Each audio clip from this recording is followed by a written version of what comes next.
আপনার নাম কি? আমার নাম আনোয়ার। আনোয়ার হোসেন। তো যাই হোক আনোয়ার ভাই, আপনার বয়স জানলাম যে 40-42 বছর। 40 বছর ধরে। আমাদের থেকে কিন্তু অনেক ছোট আপনি। হ্যাঁ, যাই হোক এখন এই সুন্দরবনে আপনার বসবাস, এই বিভিন্ন প্রাণী, বিভিন্ন কুমির, মাছ, এগুলি নিয়েই কিন্তু আপনার জীবিকা কি? কিসের? আমার জীবিকা আমরা এই মধু কাটি আর এই মাছ ধরি। আপনি মধু কাটেন?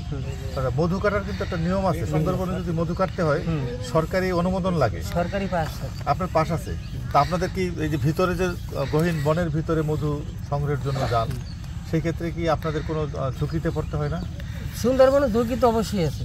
তো এর মধ্যে মানে কি ধরনের বিপদে পড়ছেন? এই 40 বছর আপনার এই কর্মজীবন, হয়তো আপনার 20-25 বছর কর্মজীবন হবে, সেই কর্মজীবনে মধু সংগ্রহ করতে যে বা বনের ভিতরে যে কোনো অভিজ্ঞতা আছে কিনা যে আপনি কোনো ভয় ভীতির? না, মনে করেন যে সুন্দরবনে গেলে অনেক বিপদ আসে। সুন্দরবন মানে বিপদজনক জায়গা। এখন আমরা মনে করেন যে আমাকে না গেলেও পেট চলে না, এই জন্য আমাকে ডেলি ওর ভিতরে যাইতে হয়। আপনি কি মধু সংগ্রহের জন্য সবসময় যান?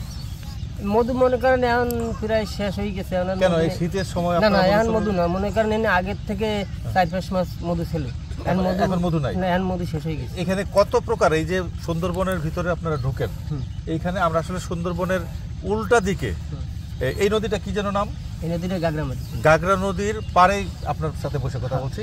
আপনি হয়তো কোনো কিছু তৈরি করছেন। এটা কি? এটা একটা কাঁকড়ার শলি। কাঁকড়ার শলি। যাই হোক, মধুর বিষয়টা আমি জানতে চাই যে এখানে মধু, যে ভিতরে সুন্দরবনের যে মধু রয়েছে, সেই মধুগুলো কত প্রকার হয়, কি ফুলের হয় আপনার কাছে জানতে চাই? কাঁকড়া ফুল আছে, বাইন ফুল আছে।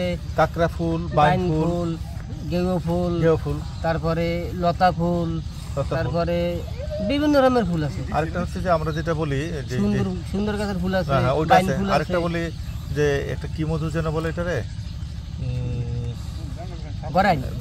গরাইনটা আমাকে যে হয় না, এগুলো এটা যে পাতলা মধু হয়, এটা কোনটা? সুন্দরবনের যে সুন্দরবনের মধুটাই পাতলা মধু। তো পাতলা মধু মানে আপনারা এই মধুটা যে সংগ্রহ করেন, আমি যতটুকু জানি ভিতরে ঢোকার পরে দেখা গেছে যে 15 দিন আপনাদের ভিতরে থাকতে হয়, খাবার টাবার নিয়ে ঢুকতে হয়। তো এরকম ওই সময় কি কোনো সাপ বা মানে কোনো প্রাণীর মানে কোনো আপনার মনে করেন সুন্দরবনে কত বিপদ আছে, মনে করেন হয়তো বাঘ কানা দিতে গেল, হরিণ পাশ দিয়ে গেল। যখন বাঘ দেখেন তখন কি হয়? বাঘ সরাসরি সামনে পড়লে মনে করেন যদি কপালে বিপদ থাকে তাহলে দইবে, ভয় নিয়েই ঢুকে। ভয় তো সুন্দরবনে আছে। তো আপনার সরকারকে কত দিতে হয় আপনার মধু সংগ্রহের জন্য? মধু সংগ্রহ একটা পাস আছে। কত টাকা লাগে? মনে করেন যে সপ্তাহে গেলে 1500 টাকা। আপনারা তো পাস ছাড়া ঢুকেন না? কেউ অবৈধভাবে কেউ ঢুকে না? অবৈধভাবে বেশি লোক ঢুকে না। তো আপনাদের এখন কি একেবারে ফ্রেশ মধু যেটা এই যে সংগ্রহ করেন, এই মধুটা কোথায় আপনারা সেল করেন? এই মধুটা আমরা এই রিসোর্টে বেশি, এই ডিস্ট্রিক্টগুলোতে বিক্রি করেন? রিসোর্টে বেশি বা মোংলায়। কত করে বিক্রি করেন? আমরা 800 টাকা 700 টাকা আমরা বেশি। 700 টাকা একদম ফ্রেশ মধু? হ্যাঁ, ফ্রেশ মধু। আর ওরা বেশে ওদের মতো করে, যেটা আমাদের জানা দরকার নাই। হ্যাঁ, তো আপনারা মধু সংগ্রহ করতে যে মানে আপনার এমন কোনো শিকার হয়েছেন কিনা, কোনো প্রাণী, হিংস্র প্রাণী আপনার উপরে হামলা করতে? না, সেরকমের হয় না। আপনার বাপদাদার ঘটনা আছে কি এরকম? আমার বাপদাদারা আগে জঙ্গলে ছিল না, অন্য জায়গায় ছিল। তো যাই হোক, আমাদের বাড়ি চলে যেতে ওই বরিশাল। যাই হোক, অনেক কিছু আপনার কাছে জানলাম, ভালো লাগলো ভাই। আপনি ভালো থাকবেন, সুস্থ থাকবেন। আসসালামু আলাইকুম।